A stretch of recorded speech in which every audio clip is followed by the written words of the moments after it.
नमस्कार साथियों, हमारे साथ हैं शैलेंद्र भदौरिया जी जो कि किसान कांग्रेस के नेता हैं, पोरसा से ही हैं। तो चलिए मुझे बताइए कि यहाँ की जो सड़कें हैं उनकी हालत बहुत खराब है। इसके पीछे वजह क्या मान रहे हैं आप? देखो, नगरपालिका क्षेत्र के अंतर्गत या ग्रामीण क्षेत्र के अंतर्गत, नगरपालिका क्षेत्र के अंतर्गत क्या है कि नगरपालिका कई विगत वर्षों से भारतीय जनता पार्टी के शासनकाल में रही है। विगत या 20 वर्षों से ऊपर भारतीय जनता पार्टी की सरकार है और अभी भी नगरपालिका भी आपकी पूर्सा भारतीय जनता पार्टी सरकार के अध्यक्ष हैं और भारतीय जनता पार्टी सरकार कहीं ना कहीं जनता और भारतीय जनता पार्टी सरकार के बीच का जो आपस का तालमेल वो नहीं है। नगरपालिका में करोड़ों रुपए का भ्रष्टाचार होता है, लेकिन सड़क के नाम पर सड़कें तो बिछाई गई हैं, ऐसा नहीं काम नहीं हुआ है, काम तो हो रहा है, लेकिन वो काम सिर्फ एक लीपापोती की तरह कार्य किया जा रहा है। आप पूरे समुचित नगरपालिका पूर्सा क्षेत्र के अंतर्गत आप सड़क देख लीजिए कि आरसीसी की रोड डाली गई है, 6 महीने में उखड़ने का काम करने लगी है। पोरसा में स्वास्थ्य विभाग की स्थिति कैसी है यहाँ पे? देखो, आपने बहुत अच्छा क्वेश्चन किया, मैं उसका बहुत अच्छा जवाब देना चाहता हूँ। ये अंबा विधानसभा आती है और ये मुरैना लोकसभा क्षेत्र है।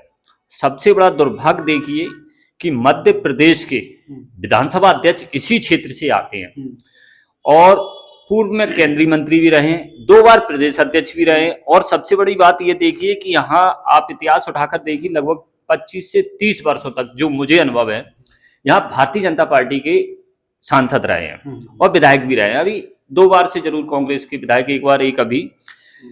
तो यहाँ जो स्वास्थ्य सेवा है वो बिल्कुल जीरो है।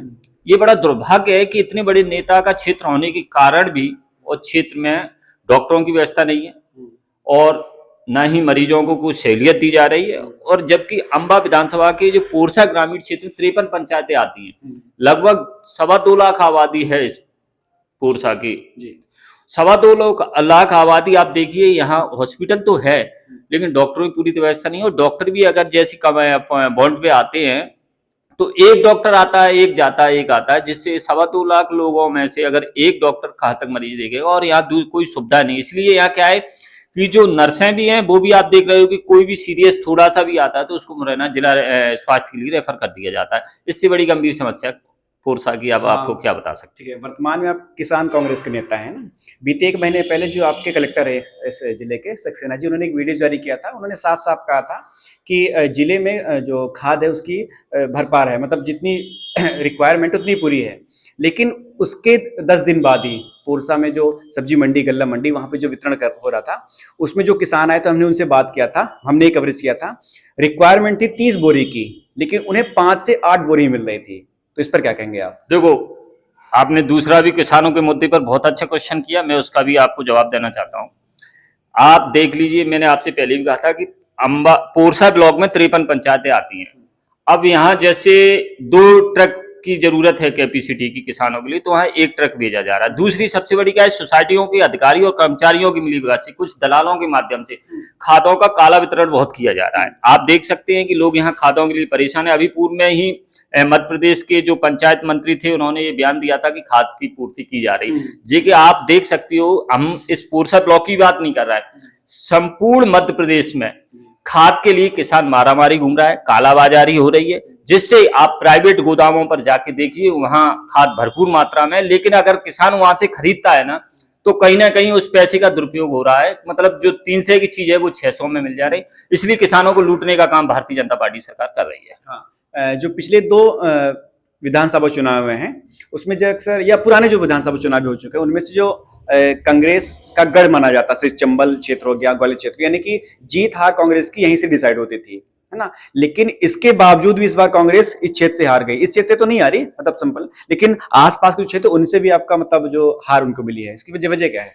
इसकी सबसे बड़ी वजह है कि जनता और कांग्रेस का तालमेल नहीं हो पाया। कांग्रेस के जो वरिष्ठ नेता हैं वो धरातल तक नहीं आ पाए। यही कारण है कि जनता में रोष तो था सरकार के खिलाफ, भारतीय जनता पार्टी सरकार के खिलाफ, लेकिन कांग्रेस के वरिष्ठ नेताओं ने उस रोष को अपने अधीन नहीं ले पाया। इसलिए आपने देखा कि मतलब हम बहुत सी सीटों पर बहुत कम वोटों से हारे हैं और दूसरी बात क्या है, सबसे बड़ी प्रॉब्लम क्या हो गई कि कांग्रेस के प्रत्याशियों में थोड़ा चयन बहुत लेट हुआ, जिससे प्रत्याशी जनता के बीच नहीं जा पाए हैं, इसलिए कांग्रेस की कहीं ना कहीं हार का मुख्य कारण बना। हाँ, तो आगामी एक्शन प्लान क्या है कांग्रेस का? किस प्रकार से आगे जो है जनता के बातों को सरकार के सम्मुख रखेगी और क्या एक्शन प्लान है आपका? आगे का यह है कि माननीय हमारे मध्य प्रदेश कांग्रेस कमेटी के प्रदेश अध्यक्ष जीतू पटवारी जी के मार्गदर्शन पर हम सभी जिलों में कार्य कर रहे हैं और ब्लॉक लेवल से अब हम ग्रामीण लेवल पर जा रहे हैं, ग्रामीण लेवल पे जा रहे हैं, एक एक गांव में भ्रमण कर रहे हैं, एक एक गांव में जनता से पूछ रहे हैं कि कांग्रेस की नीति अच्छी थी या भारतीय जनता पार्टी की। आज भी कांग्रेस के साथ कार्यकर्ता तो हैं, लेकिन क्या है कि थोड़ा सा बड़ा नेतृत्व का समर्थन न होने के कारण कांग्रेस कार्यकर्ताओं में थोड़ा सा तालमेल न होने, यही नतीजा है कि आज कांग्रेस धीरे धीरे घटने का मुख्य कारण है। लेकिन फिर भी अगर ऐसे ही विरोध होता तो हमने अंबा विधानसभा में कांग्रेस की जीत दर्ज की और 75,000 वोट मिले, तो कहीं ना कहीं जनता का साथ तो है, ऐसा नहीं कि जनता का साथ नहीं। अगर जनता का साथ नहीं होता तो ये उस विधानसभा, उस बड़े वरिष्ठ नेता का ही विधानसभा आती है, वहां से हमने कांग्रेस की जीत की है। चलिए, धन्यवाद हमसे बात करने के लिए। तो हमारे साथ किसान कांग्रेस के नेता शैलेंद्र भदौरिया जी थे और उन्होंने ये सारी जानकारी दी है। अब देखते हैं कि कांग्रेस का जो एक्शन प्लान आगे किस प्रकार ये लोग फॉलो अप करते हैं। धन्यवाद।